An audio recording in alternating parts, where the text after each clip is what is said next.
Bonjour la France. What the fuck?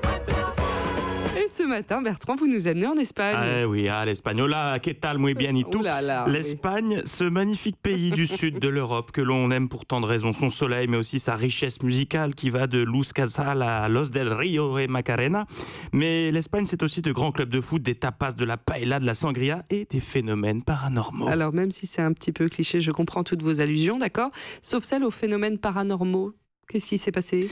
Le phénomène qui vient de se produire en Espagne est sans doute le pire cauchemar, mais que tous ici et ceux qui nous écoutent dans leur poste craignons de vivre. L'histoire que je vais vous raconter, celle de Gonzalo Montoya Jiménez.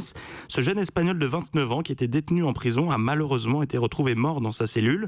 Ce sont pas moins de 3 médecins différents qui sont venus constater officiellement son décès. Le corps a ensuite été transféré à l'Institut médico-légal d'Oviedo, au nord de l'Espagne. Une fois sur place, le corps est préparé pour l'autopsie, qui permettra de comprendre les causes du décès du jeune détenu. Les médecins légistes arrivent et procèdent à l'étude du corps. Mais pendant l'autopsie, quelque chose les dérange. Ils sont incommodés par de curieux bruits. Ils s'interrogent d'abord sur la nature de ces sons qui s'échappent des sinus du cadavre de Gonzalo Montoya.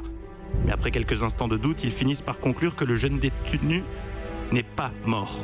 Il était en train de ronfler. Mais non, mais comment c'est possible? Comment 3 médecins ont pu constater la mort alors qu'en fait, c'est une bonne nouvelle. Oui, non, mais il n'a pas été découpé ou je ne sais quoi? Non, mais alors la question que tout le monde se pose, c'est oui, comment 3 médecins peuvent déclarer officiellement sa mort alors qu'il n'en était pas, ça n'était pas le cas. L'hypothèse la plus probable serait celle d'une catalepsie. Alors pour ceux qui ne connaissent pas, la catalepsie, c'est un état physique de transition qui se caractérise du sommeil aussi. Voilà, avec une rigidité des muscles du visage, du tronc et des membres qui restent figés dans leur attitude d'origine.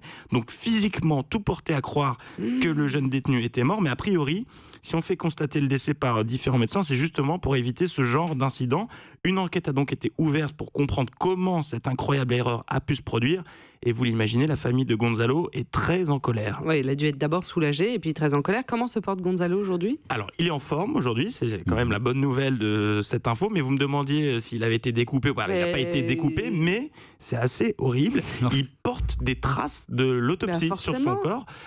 Donc là, il va devoir passer quelques jours à l'hôpital pour se remettre de tout ça, et surtout au niveau physique et au niveau psychique, parce que ça doit être quand même très marquant. Donc voilà, tout est bien qui finit pas trop mal. On est quand même pas beaucoup autour de cette table à avoir vécu une autopsie. Non. Ah non. Ça vaut le coup et pouvoir la raconter. Quelle expérience. Ah oui, mais il est en forme, il va bien. C'est vrai. Merci beaucoup Bertrand pour cette Si je peux vous filer histoire. la pêche, je vous fais 2 gurons-en. Europe 1.